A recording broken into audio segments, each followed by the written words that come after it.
I love creeping out creepy girls. That's always a good sign for a starter. This is the terrible Rapsittie Street Kids Believe in Santa. Yeah! Genuinely, one of the worst things I've ever seen. It's that time of year again, which means it's also time to dig out yet another movie in the library of low-budget Christmas slop. Last year we looked at Elf Bowling, and this one's been sat on the naughty list for some time. Its terrible quality is legendary, and its existence is just baffling, particularly when you discover the voice cast it has in it. Mark Hamill is one of the big ones, but also Disney's Belle, Ariel, Azula is there, Daphne too. Oh, and Bart Simpson's part of the collective. But yes, we're finally going to be taking a look at Rapsittie Street Kids, broadcast, believe it or not, in 2002 by none other than Warner Brothers on the CW, or the WB as it was known.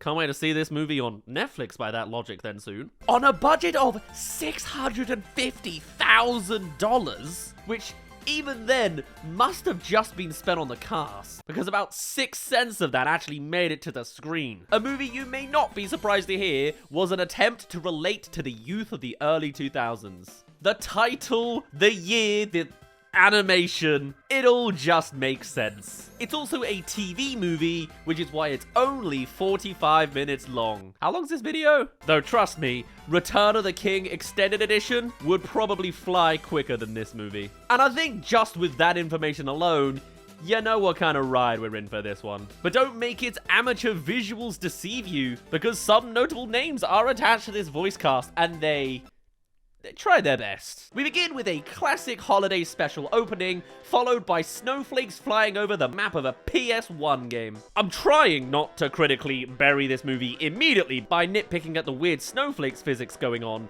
but then the Comic Sans flies just right in with all the flair of Windows Movie Maker. My personal favorite thing is that this movie has the nerve to say a Colin Slater film, as if this guy's like a Spielberg-level filmmaker. Not surprising, though, when you realize this Colin Slater individual was writer, director, and producer of this movie. Rapsittie was his baby. Where is he now? He's apparently faded from existence. Understandable. We continue to float through the sky to a soundtrack I can only imagine Colin recorded himself.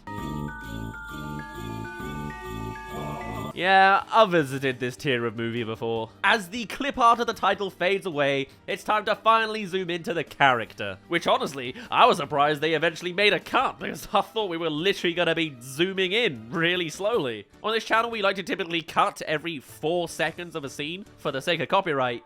These shots are so damn long, though, throughout this entire movie. But no, we've got to get the first taste of this being a Rapsittie to drive into. Because all the toy stores are looking mighty packed. Packed? Clearly this is before Black Friday. Well, maybe that's not relevant this year. And we're treated to visuals of vehicles floating along the road and characters' feet flopping into the ground. Like, those toes are fully flopping under their feet. That feet-flopping guy, by the way, is our vocalist, who... Get ready, Santa Claus, to start decking the halls with... Oh god, get the Exorcist! Somebody destroy this thing! Like, those eyes are just asking to come out of the screen. And the fact that this came out the same year as the US version of The Ring does not help. Between the closed curse-ups and the behind shots of him moving along with all the dexterity of a Sims 2 character, our little rapping guy finally gets to the toy store. Until he gets distracted by that larger-than-average snowflake. So much so that he decides to break his entire spinal structure.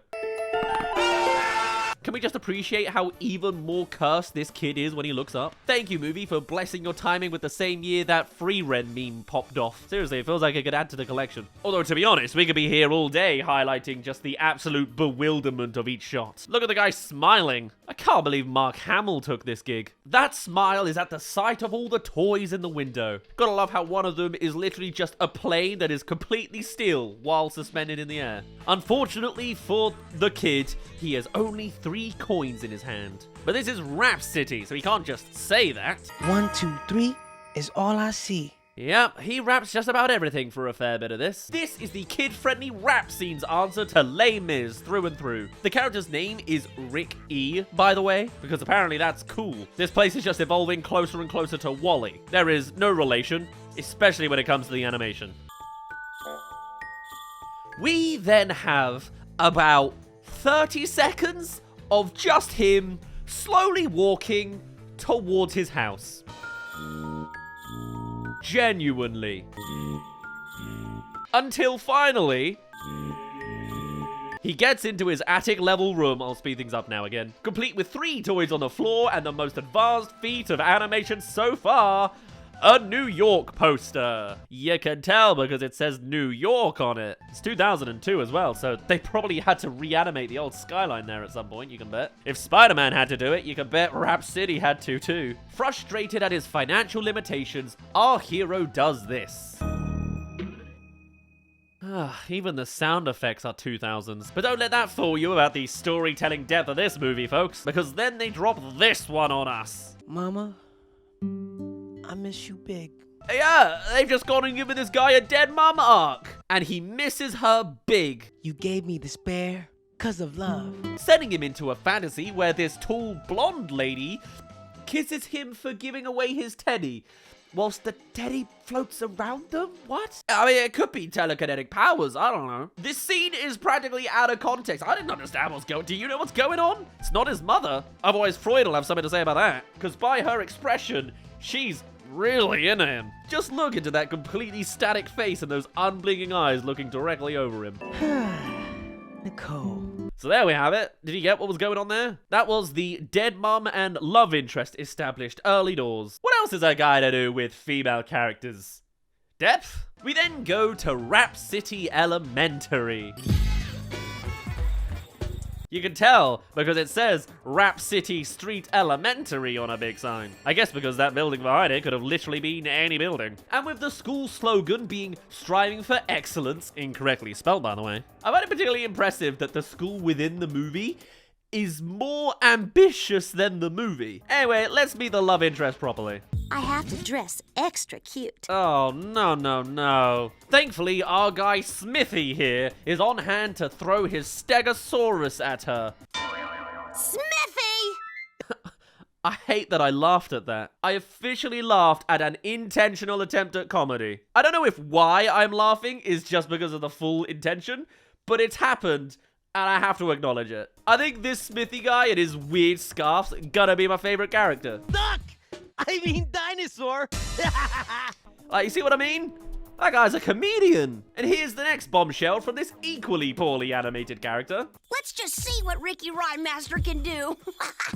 Yep, it's pretty obvious. That's Nancy Cartwright from The Simpsons. They got her in this, voicing a character called Todd that doesn't sound that different to her other Todd she voices. But mainly it's Nelson, isn't it? And if you hadn't picked up on it, everything that happens in this school has the same vague rap beat behind it. If it's not being played on toy drums and xylophones. They've all gathered to watch who we now know is called Ricky, or as the emo kids say, Ricky the Rhyme Master, juggle Christmas ornaments. During which, he raps again. Don't you know I'm a Christmas tree blaster? And like, I thought I'd give it the benefit of the doubt, but it seems as though Ricky the Rhyme Master, who almost exclusively speaks in rap, is the only black kid in this movie. So we really are hitting all of the criteria on the terrible movie bingo today, you know? It's 2002, but also it's 2002. You're still not one of us, shrimp. I'm sorry, what? They do not elaborate. That's it. All right. Ooh, boy. Merry Christmas, everybody. On to another gem of a sequence. Ricky trips over his untied shoelaces and falls into the Christmas tree, taking 3 bulbuls, smashing into his face. That was so cool. Another fixture of 2000s energy. This guy. Feels like the people who made this tried to move the hippie stereotype to the noughties emo stereotype. Even just the cutting between each character speaking is kinda terrifying. The graphics are a big thing, but also the lip syncing doesn't help. Look at this guy's mouth moving about as he's laughing. All over the place. Oh, and when you look closely as well, there's been an attempt at eyelids that just make their faces look swollen. After all laughing at his misfortune, the white kids start asking Ricky to do freestyle raps about them. He's nobody's fool, the coolest kid in school. But our lover boy Ricky here can't help but start thinking about Nicole again, which is why he starts saying this. It's for Nicole, the honey. I know she's into money. What healthy lessons this movie's passing down to the kids here. Broadcast on television again, may I remind you. So let's move on to the teacher, shall we? I'm sure her animation's much more convincing. Sit down. There we are, much better. I've got to be honest, I didn't even realize they were in a classroom until she showed up. But that's where they are and where they'll spend the next minute having the characters talking about sitting down, presumably killing time before they have to make the effort to animate it. I love the idea that the characters are bound by the limited physics of this world, but they do genuinely have dialogue exclusively about sitting or falling down. You know, because Ricky fell over just a moment ago. God, see how upset those blinking eyes are?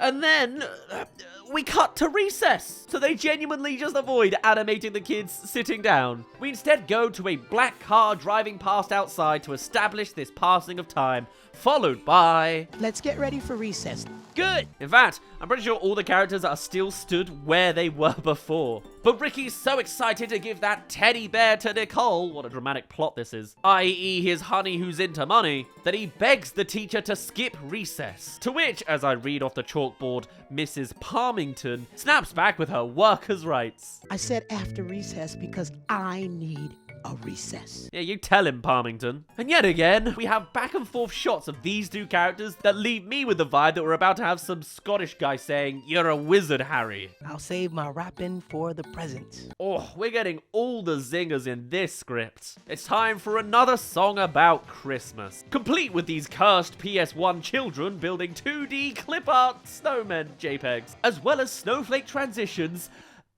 that cut to the exact same scene as before. Wow, cinema. Keep your audience on your toes. We do eventually have differing shots, but what's meant to be a fun Christmas card looking motif just comes across as hollow avatars walking around aimlessly. Thankfully, threats like these are thrown in to liven things up. I'm gonna take your sandwich.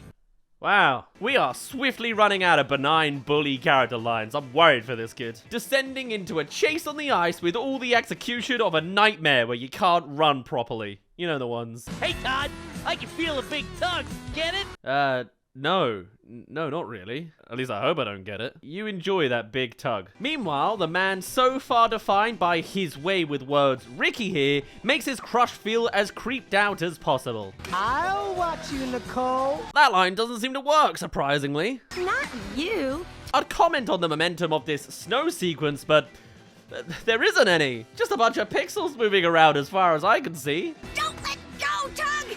Also, just to fully confirm that they confused emos and surfer dudes. I want waves, not ice. Like, come on, if you're gonna write stereotypes, at least know which is which. Back into the classroom now, where we have this suitably strange zoom shot to what looks like destiny fulfilled. Give me back my sandwich. Oh, and it's only just occurred to me that this is meant to be the fat character. But unfortunately, the graphics are just too weak to pull off this stereotype here. The graphics also prove too weak to animate this guy eating a sandwich too, because...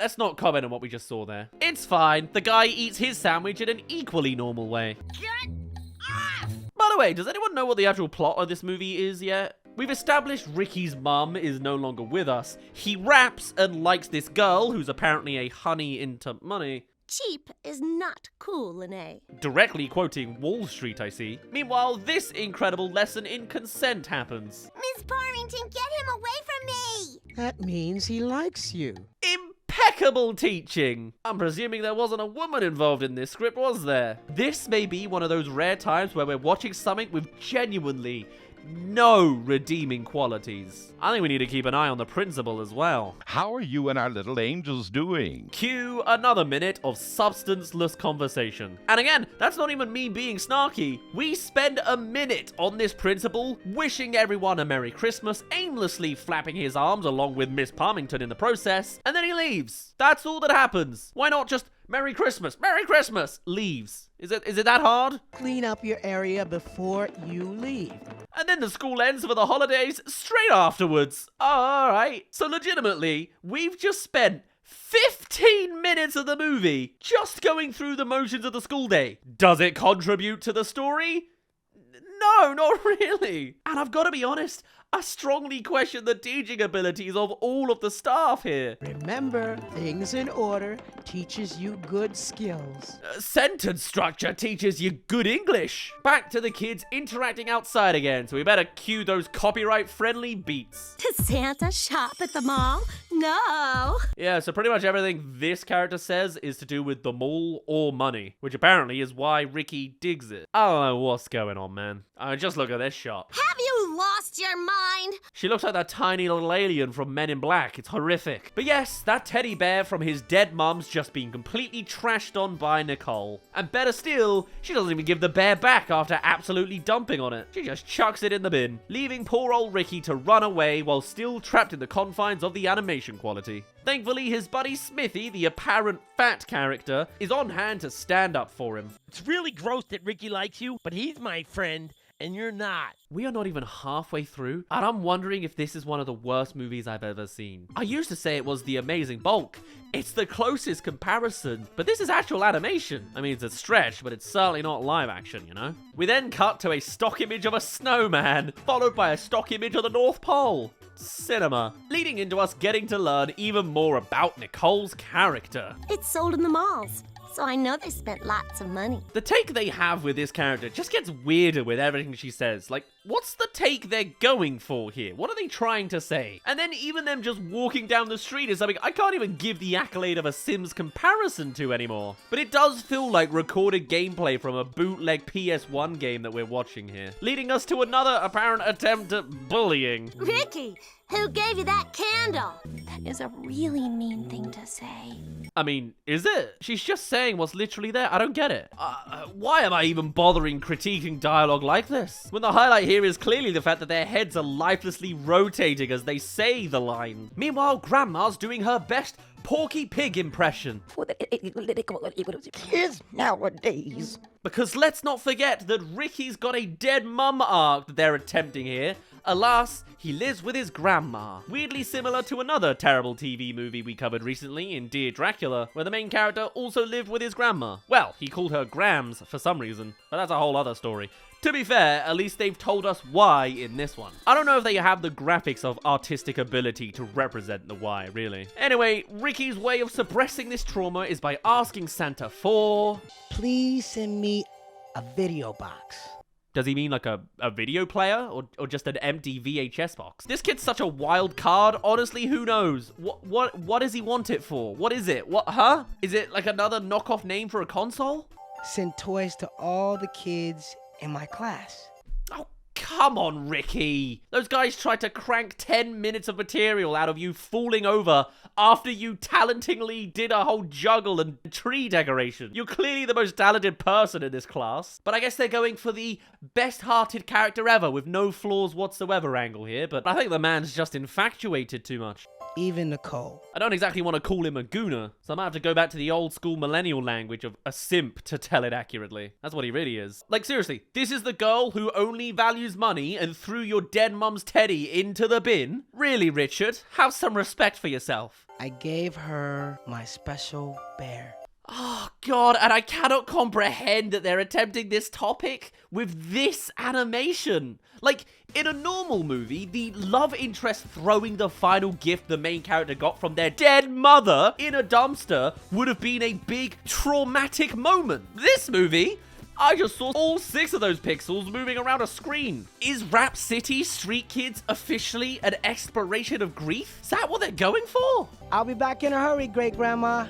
Proceeds to walk as fast as this limited animation lets him, which is just as fast as normal walking pace. However, the magic begins as his letter to Santa blows out his arms and rotates like a PowerPoint animation in front of the screen. Also just appreciate the use of the @ sign on that letter there. This movie was just made with the programs that came with Windows XP, wasn't it? They milk like 30 seconds of just weird shots of this letter flipping around. And you may think, oh, it must be on its journey to Santa.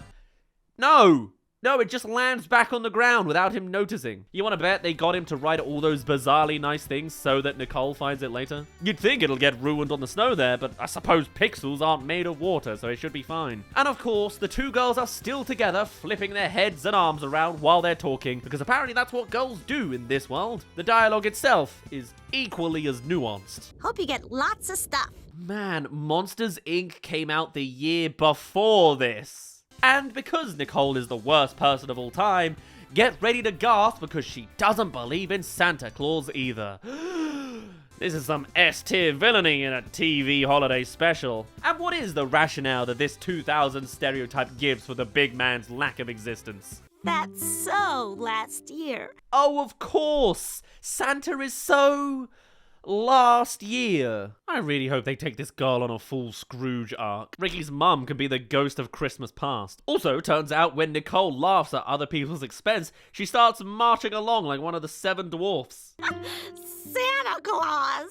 Oh, I just love how much these guys struggle to animate characters going away and towards the camera. God, if there are any shots of these characters going towards the camera, that's gonna be terrifying.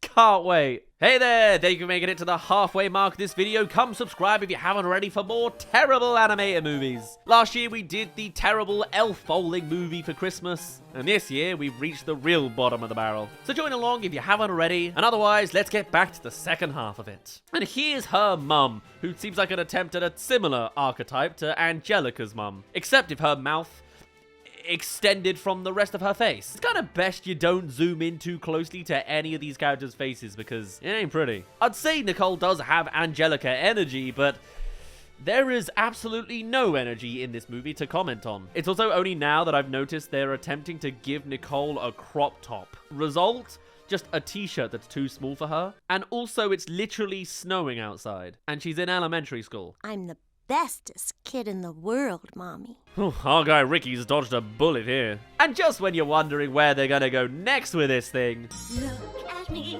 look and you'll see.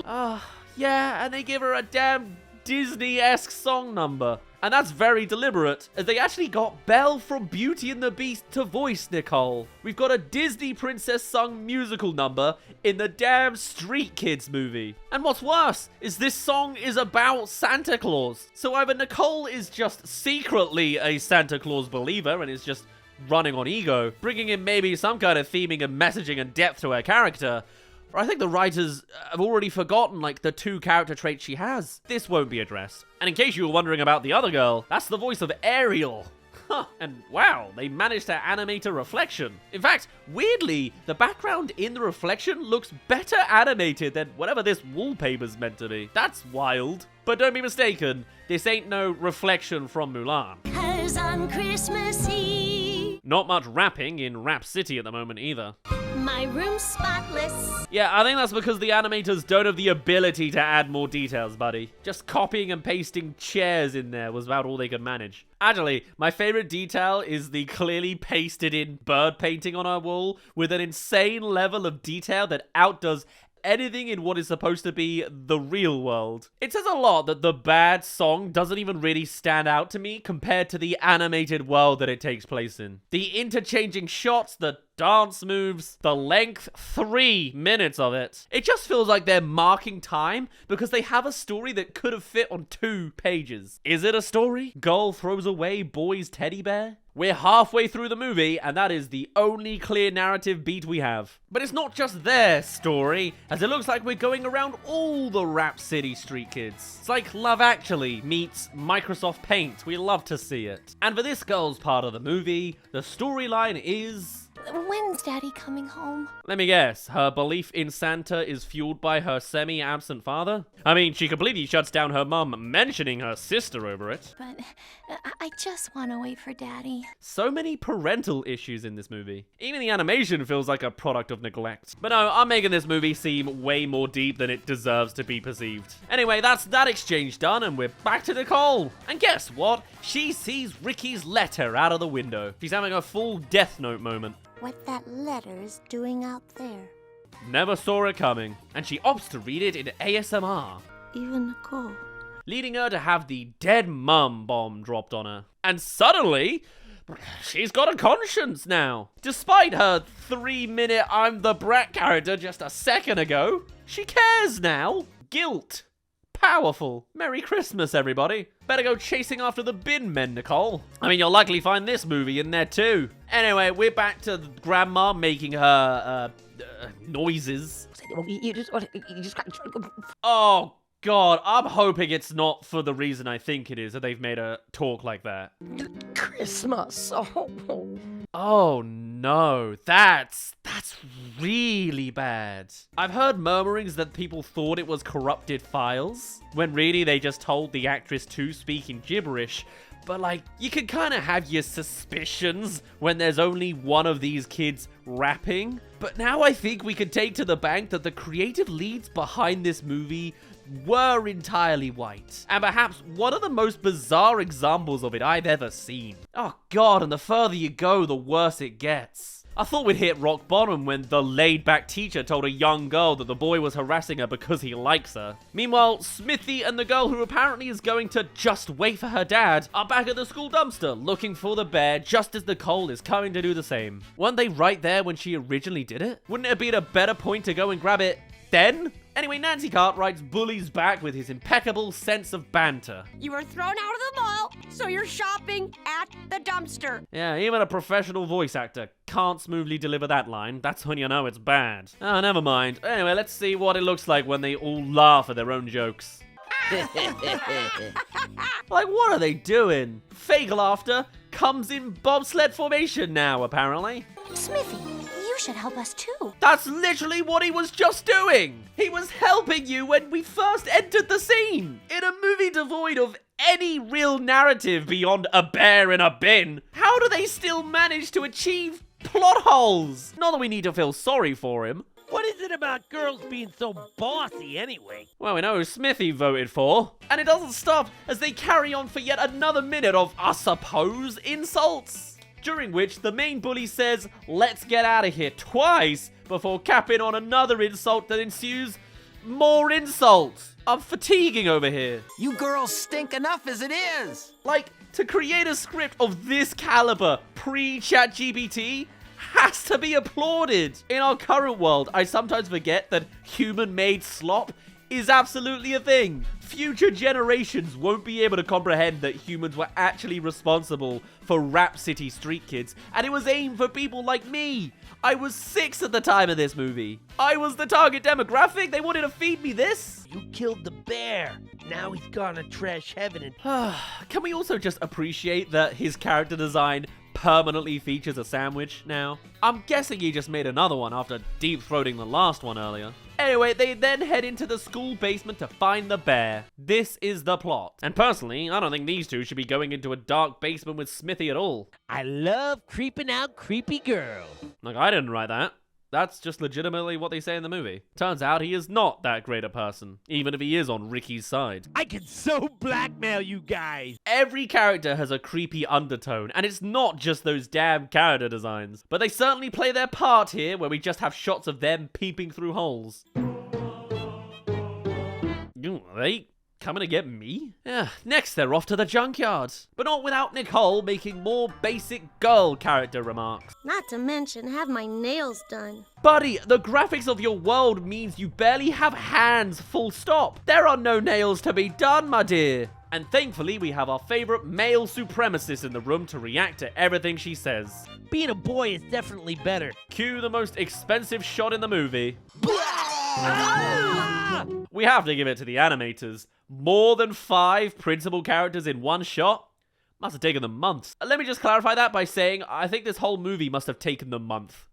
Singular. Anyway, want to see the bullies make a death threat now? Your time will come and I'll be right there. What is this kid's backstory anyway? Probably just one sentence under his name that says, "This character is the bully." I am disappointed in the surfer emo though. I had so much hope for him early doors, but he just hangs out with the wrong crowd. And apparently, there was room to give this guy a redemption arc of sorts, as there was a sequel planned for the terrible Rapsittie movie. It was going to take place in the season of Easter, and the blue-haired boy was going to turn around on it. For some reason, they didn't make that sequel. I wonder why. Anyway, next scene, and the bullies have already made it to the junkyard. That was quick. There is no pacing in this movie. Well, there is, but it's incredibly terrible, and it goes in the wrong direction almost every time. We can't let them see us or my plan won't work. How did they get there first? Well, you got me. By all accounts, it doesn't make sense. I can't even be bothered to comment on whatever the hell happened with animating these cars. It's such a classic that in clip art movies, the wheels on the bus don't go round and round. Man, this animation's actually disgusting. They even managed to make worse looking dogs than the ones in the first Toy Story. Guard dogs, run! And my god, do they run.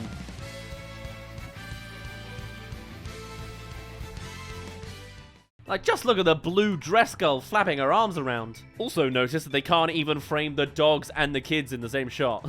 All the while, said dogs are literal puppies, so it's minimal threat possible in this movie. There is no stakes. They must smell like dog food! Oh, go away. Yes, throughout the worst animated chase sequence of all time, we're also treated to more quips from those all-time classic bullies throughout. Look at the babies afraid of some doggies. It's just a crescendo of awful that I cannot even do justice at this point. But here we go, the big moment. Smithy has his big character moment and sacrifices his sandwich, complete with this shot.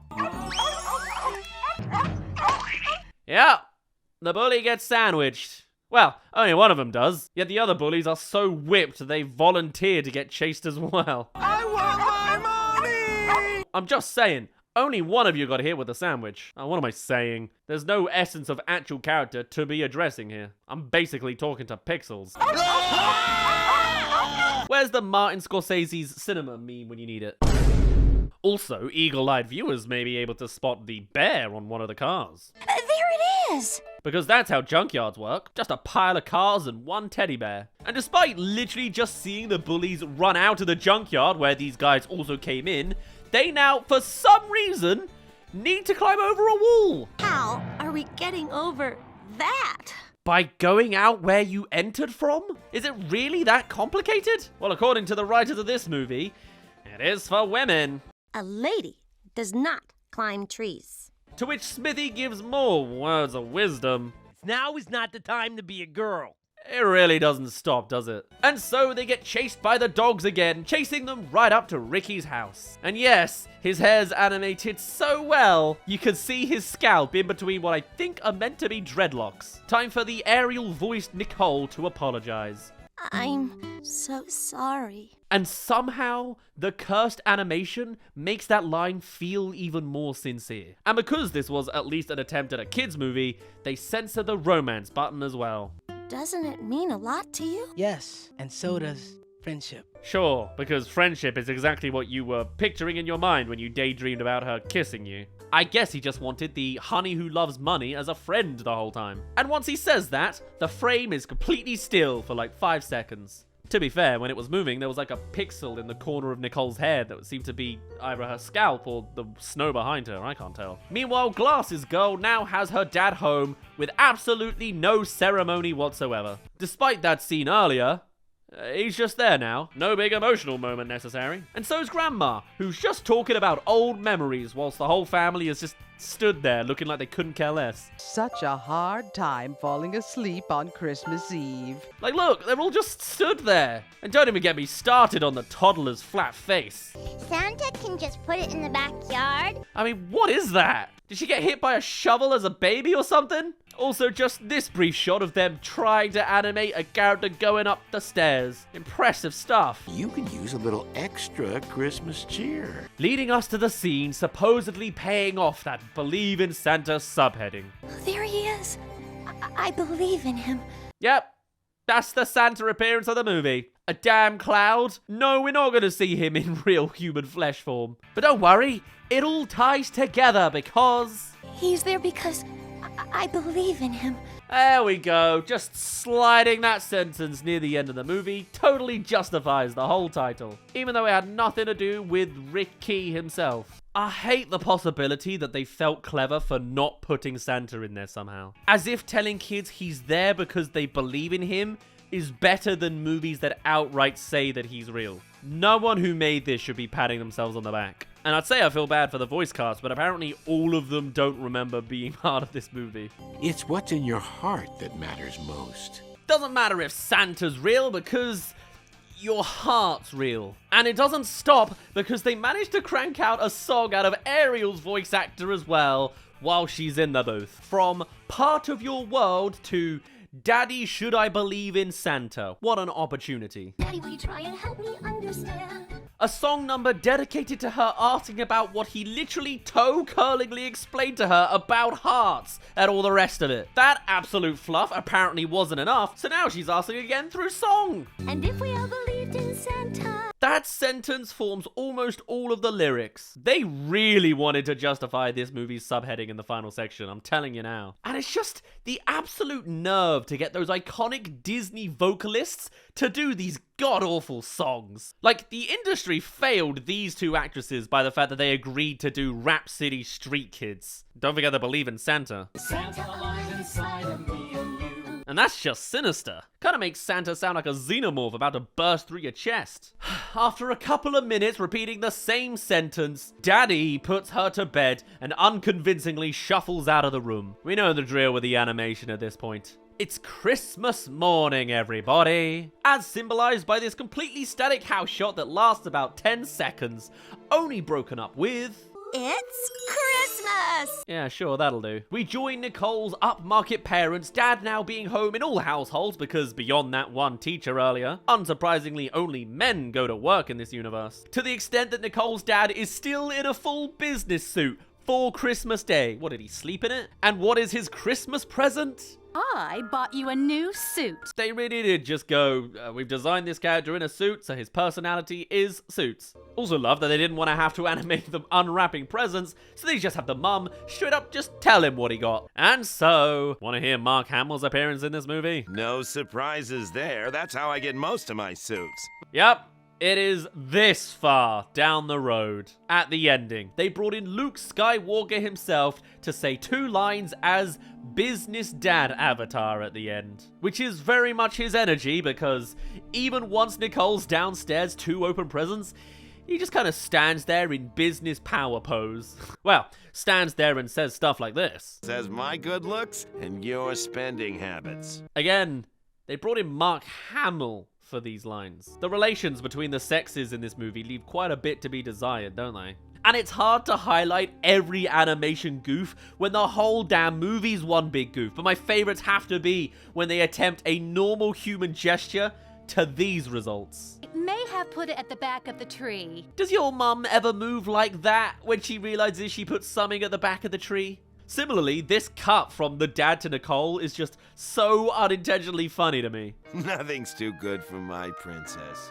Oh, okay. And plot twist, that video box Ricky mentioned when writing his letter is said present at the back of the tree. And when I say video box, of course, it's just a cube that has the words video box written on it.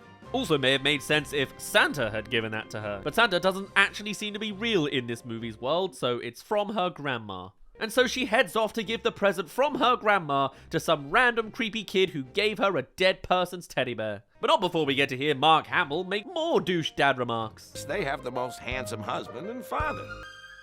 It's fine. She gives him a sinisterly animated wink, so she's into it. Though I don't know if Nicole's exactly getting the right messaging out of this whole gesture. I am the perfect little girl.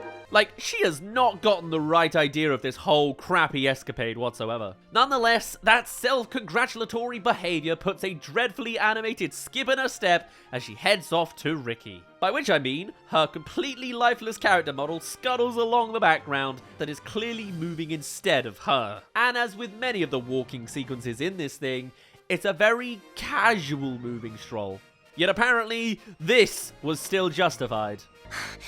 Santa made a terrible mistake. It's okay, guys. It's nearly over. But not before they finally attempt animating a character opening a present. Yeah, I guess that's the best they can manage. To echo the joke from earlier, it is the closest we've gotten to any rapping since the start of the movie. In a movie that itself is called Rapsittie. And to hit home on the movie's weird policy on Santa, we end on what seems to be intended as a moral takeaway, in which Nicole tells Ricky that this present her grandma got her is in fact from Santa, who got the wrong address. He has a lot on his mind Christmas Eve. You are watching Rapsittie Street Kids believe in Santa, despite him not actually being real. There does seem to be a concerted effort to introduce kids to the idea that Santa is something we make up. I'm just not sure that Rapsittie Street Kids should necessarily be that runway into adulthood. Not when Arthur Christmas exists and delivers a similar message in a manner that makes it the best Christmas movie of all time in animation for me. Interesting though that both the best Christmas movie and the worst one, which if you couldn't guess is totally this one, are kind of tackling the same message. It's just here, I don't know if it was possible to execute said message more poorly. And we end things off with everybody around what I'm gonna call the House of the Glasses family, where this spoiled E.T. looking child actually gets that pony she asked for. A pony's for life, not just for Christmas, guys. Look at him. He's clearly gotten to this household through the black market. Anyway, a selected collection of the cast arrive for one final sing-song, including Ricky's grandma. Yeah, remember her? And after not doing so for the whole movie, Ricky reprises his half-hearted rapping shtick. We can always work things through. My friends believe me when I say it's true. Awful.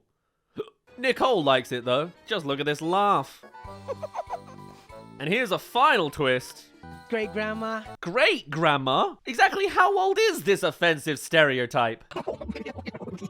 Christmas! Oh my god, and it's so much worse when all of the white characters are staring at her in shock like that. Why do these Z-tier terrible movies always end on something like this? This always happens. Previously, we had the voice of SpongeBob playing a black character, making strange remarks in a questionable accent. Just when you think we're at the bottom, it wraps up on something like that. But just as you'd think they'd let Santa's status be ambiguous, we're treated to some clip art of a sleigh silhouette dragging across the screen at 50% transparency. It's the cream of the 2002 PowerPoint crop. Believe in Santa. And yes, really, that somehow was the terrible Rapsittie Street Kids Believe in Santa, a new contender for one of the worst movies we have ever covered in this whole series. And the biggest shock of the credits is not the fact that the name Colin Slater comes up almost every time. No, it's that Nancy Cartwright, the legendary Simpsons voicer, was a producer on this film too. Not an executive producer, no. She has a bona fide producing credit. I just think the existence of this thing is baffling. The fact that it was made, produced by Nancy, and that Warner Brothers broadcast it. Not even straight to DVD. This was put out and broadcast on the CW. In fact, part of this movie's legendary status is from the fact that it never did get a DVD release. It wasn't until a Vimeo upload in 2015 that people could even verify this movie even happened. But oh boy, it certainly did. I hope this satisfied your craving for some truly terrible Christmas media. There is some real festive fluff out there for sure, but I don't think I've ever seen anything that's quite this tier of abominable. But for now, I shall finally end things off there.